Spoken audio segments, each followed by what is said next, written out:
Tonight, hundreds in limbo in New South Wales as millions in Melbourne suffer further restrictions. The new twist in the Revesby raid as a parade of accused kidnappers is hit with charges. The price across Sydney's public transport network going up. How far will your Opal car take you? A property peppered with bullets, a car torched. The suspect tonight on the run from Mount Druitt. And the heartbreak which is driving Liam Martin to succeed as he prepares for his Origin debut. This is 9 News with Georgie Garden. Good evening. Communities on the South Coast are on high alert tonight after a Victorian man visited while infectious with COVID-19. The traveller and his family went to a number of popular venues, forcing hundreds of people into isolation. Nothing short of a shock for the tiny towns in Jervis Bay. Long queues formed early at the pop-up COVID-19 testing clinic at Huskisson after the infected man and his family visited cafes, shopping centres and campgrounds at Hyams Beach, Vincentia and the Budary National Park on May 23 and 24. I was worried about having the vaccine, but now I regret not having it. The family, who've all now tested positive, also visited the Shell Coles Express at the Big Merino in Goulburn and the popular Trappers Bakery nearby, closed today with cleaning crews inside. Trappers and the service stations made everyone a bit nervous, I think, and everyone's come out, got tested. The man started feeling ill on May 25 after returning to Melbourne, meaning he was infectious while in New South Wales.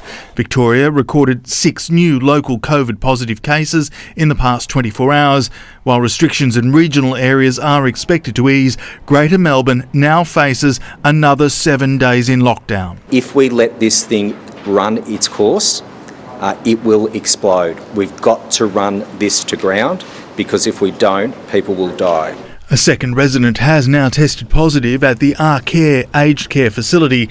The 89-year-old is related to the first resident, was in an adjacent room and had received both doses of a COVID vaccine. The Chief Health Officer again reinforcing just how virulent this current strain is. We do have a suspicion that there's been transmission 2 hours after an infectious case has left an indoor enclosed space. That's in the kind of measles category of infectiousness. South Australia will allow Collingwood an exemption to play at Adelaide Oval, but with this remarkable warning to spectators to avoid possible infection. If you are at Adelaide Oval and the ball comes towards you, my advice to you is to duck and just do not touch that ball. In New South Wales, no new cases. Regardless, the virulence of this strain is no surprise to our health chiefs. Taking us back to some of our other outbreaks, particularly the BWS, we actually have captured the moment of the transmission and it was actually very fleeting. And despite the South Coast scare, we watch the Victorian situation every single day. There'll be no change to border policy at this stage at all. The Premier, Health Minister and Chief Medical Officer all received their second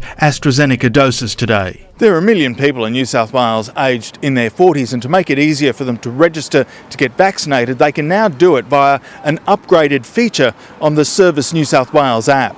In New South Wales, those over 50 still can't choose to have the Pfizer vaccine. It must be AstraZeneca.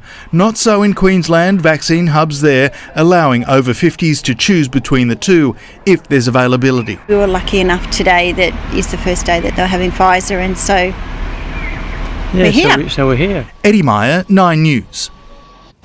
$1 million is on offer to solve a